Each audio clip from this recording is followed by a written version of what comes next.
आता ब्रेन संदर्भी काय काय आजार आहेत आपल्याला सगळ्यांना माहिती आहे. तर स्ट्रोक आहे, मेन लकवा आहे. I was traumatize on right side of my brain. I am right dominant, मी राईटी आहे.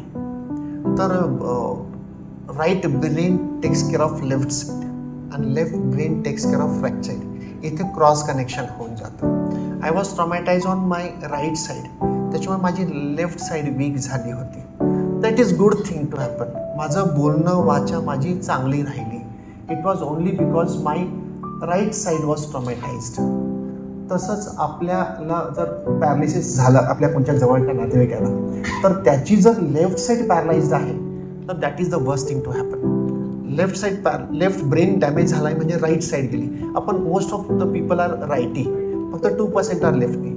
तर जर लेफ्ट ब्रेन डॅमेज झाला